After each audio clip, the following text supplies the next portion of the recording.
If your JVC TV has got a black screen, then this video is for you. If you've got no picture but sound on your TV, then the most common cause in about 60% of cases is a blown backlight, with a burned out component or loose cable on the T-con accounting for most of the rest of the causes. You can have a look at this flow sheet to give you an idea of what the potential causes are.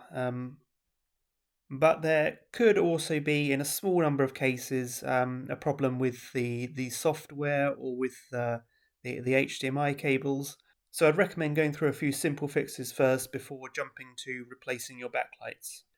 So the simplest fix, and that works in about 50% of cases, is just to try power cycling your TV. So switch off and unplug your TV, hold down the physical power button for at least 15 seconds, then wait for at least 30 minutes for any residual power to drain from your TV's capacitors, and plug your TV back in and try switching it on again.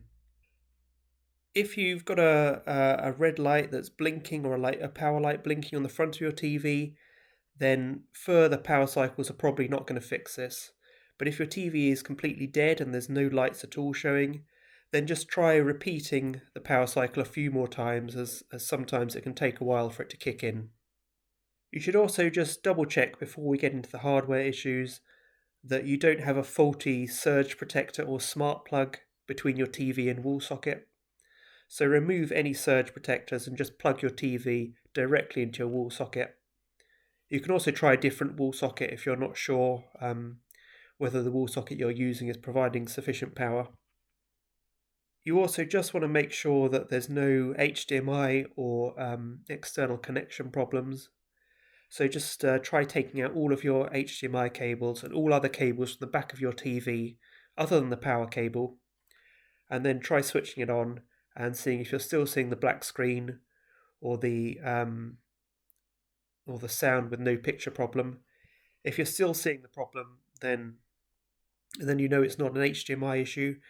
If the problem goes away when you unplug all the HDMI cables, then just try giving all of the cables and the ports a good clean with compressed air if you've got it, and try plugging your device into a different HDMI socket, preferably one that's on another part of your TV, because that should have a separate connection to your TV's main board.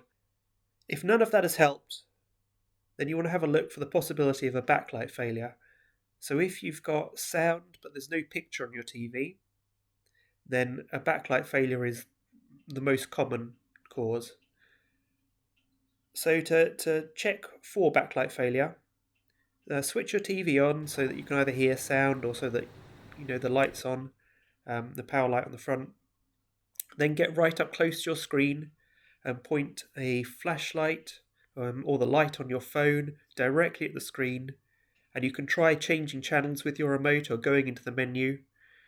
And if the TV is working but the backlight has failed, which has given the black screen, then you'll see some very faint images on your TV screen.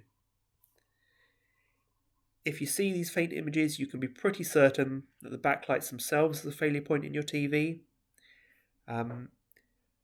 But the problem with fixing the LEDs is that because they're located in the most difficult to access part of your TV, it can be a bit of a pain to replace them. I would suggest before you just dive into replacing backlights, it's a good idea to go and check all the internal boards in your TV first, because you will have to remove all of the internal boards to get to the backlight. So it's a good idea just to double check that there's no problems with any of the internal boards first. So moving on to checking your TV's internal components. If you don't have any picture when you try the flashlight test on your TV, if you can't see any faint images at all, but if you're still hearing sound, or if your just TV doesn't seem to be working at all, then the failure is probably with either one of the components on the internal boards or with a cable that connects the boards together within your TV. So there's three main boards inside your TV. There's the timing control board, which is a small board that drives your TV's panel and sends a signal to each pixel row of your screen using internal clocks to keep each row in sync. There's the power board, which is where you plug in your power cable, and it converts your home electricity supply into a voltage and current that your TV can use. And it also powers the backlight, obviously.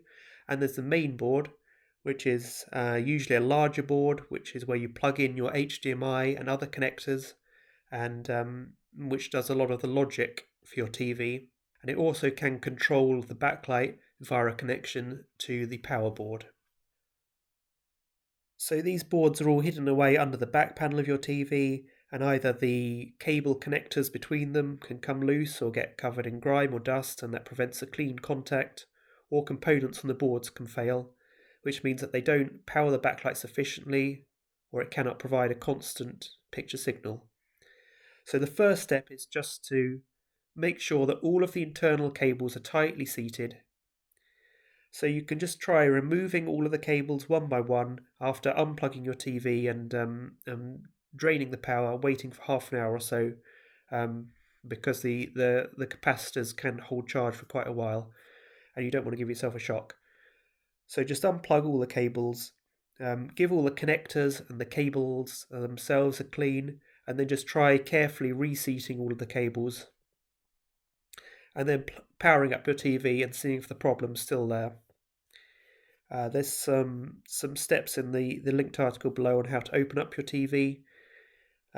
With the LVDS cables connecting the T-con, there's also a catch that you need to undo. So you don't have to pull any of the cables out with force. They should all just come out very easily. If they're not coming out easily, then just look for catches that you can just flick down to unlock the cable. And just have a look at all the cable connectors, the condition of them. Check that there's none that have become damaged. But often simply cleaning and reseating the cables can fix problems with the black screen or with no picture but sound. So if you've tried that and your picture is still off, then have a look at the power board and we need to try and localize where the problem is, whether it's with the power board, the T-con, or the main board. So first of all, unplug your TV, and then with all of the other cables plugged in, unplug the single cable that is linking the power board and the main board. Now, this cable allows the main board to control the backlights, and disconnecting it means that the backlights should default to an always-on state. So if you now switch your TV on with this one cable disconnected, if the screen is working, then you know the power board is okay, and the problem is either on the main board or the T-con. If you still have no picture, then there's most likely a failure of a component on the power board. You can check the individual components on the power board with a multimeter if you've got one, and replace any burned out components, or you can just look for a brand new power board. They're about $30 on eBay. There's some more steps on how to troubleshoot these power boards in the linked article below. And this is all supposing that you're not seeing any faint images on your TV when you did the flashlight test earlier. If your screen was working when you unplugged the cable between the main board and power board, then we know the problem is either with the main board or the T-con.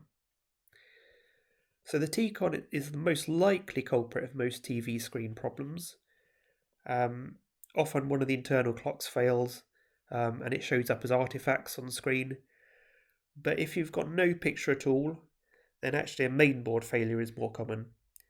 But to see whether the problem is on the T-con or the main board, unplug your TV, try totally disconnecting the T-con, so removing both LVDS cables, and if your backlight now powers up, that means you need to replace the T-con because that has failed. If your backlight doesn't power up, then you need to replace the main board. But instead, if your backlight is working, but the flashlight test did not show any faint images, but you've got a glow on your screen so you can tell that the backlight itself is fine, and you do have sound coming from your TV, then just disconnect one of the T-con cables going to the panel, Plug your TV back in and switch it on, and if you have a picture on half the screen, then you almost certainly have a T-con problem. Now you can repeat these steps, swapping over which LVDS cable is connected. If the other half of the screen now has a working picture, then you've got a general failure on the T-con somewhere and you'll need to replace it. If there's no picture with the second cable connected, but the first cable disconnected, then you almost certainly have a clock failure on the T-con, and you can potentially solve this by using tape to block the LVDS pins on the cable that carries the signal from the failed clock. There's some more information on how to do this in the linked article below. If you don't want to do that, then you can just replace the T-con, which will cost around $30. And if you have no picture at all, regardless of which LVDS cable is connected, then you need to double check that the problem is with your T-con or with the main board itself.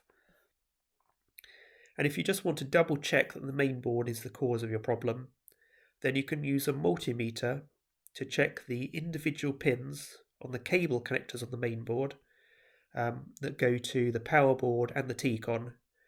So next to each cable connector, there should be printed on the PCB itself a list showing what each pin does and often the expected voltages. So in particular, you want to look for anything that's labelled BL or BLU or PWM for backlight or pulse width modulation. So those pins are directly involved in controlling the backlight, so particularly the cable you're looking at between the main board and the power board. If you've got one that's listed as something like BL-ERR, so backlight error, and if when you switch your TV on and use a multimeter to check that pin, if it's sending a high voltage, then you know that there's some kind of error with the backlight itself. If you've got high voltages on some of the other backlight pins with your TV on, then it's probably a mainboard failure. So to go back to the backlight problem, if your BL error pin on your main board is showing a high voltage, or if you had a faint image on screen when you tried the flashlight test earlier on, then you can assume that the backlight is at fault and the backlight needs replacing. So assuming that you've checked all the other boards and they're all okay, you should now switch off and unplug your TV, remove all of the connections between the boards and remove the boards themselves, and then remove the screws around the edge of the TV that hold the bezel. And with some care, you should be able to remove the bezel and then remove the LCD panel from the front of your TV. And you should get to the backlights underneath. So in most TVs, they'll be in horizontal strips. You can use a multimeter to check the individual LEDs themselves. You can also just test them if you've got a couple of bits of wire and a couple of batteries. You can make a little circuit and then just try powering up each LED in turn. Just put your bits of wire on the connectors for the LEDs and see if they light up. If all of the LEDs light up, then you should check the connectors between the LED strips. So often the LED strips do not cover the entire width of your TV, but there's a few different strips that are connected in series, and the soldered joint between the strips can fail. There's a link in the article below to some more info on that. But you'll probably find that one or more of the LED strips won't light up when you test it with a battery, or it won't show a voltage passing across it when you test it with a multimeter. In that case, you just need to replace the entire LED strip. And it's generally a good idea to replace all the LEDs together, because what can happen is if one LED burns out through overpowering, and then the increased voltage on the other LEDs can cause them to fail. And also if one LED is failing, because all the LEDs were put in at the same time, then there's a good chance that some other LED is going to fail in the next few weeks or few months, and you don't want to have to keep repeating this fix. So just replace all of the LED strips. They're about $20 or $30 for a new set of LED strips off eBay. So just put in your TV's model number, buy some new LED strips, and then you can just disconnect the existing ones, take them out of your TV and put the new ones in. And there's some more tips on how to do this in the linked article below.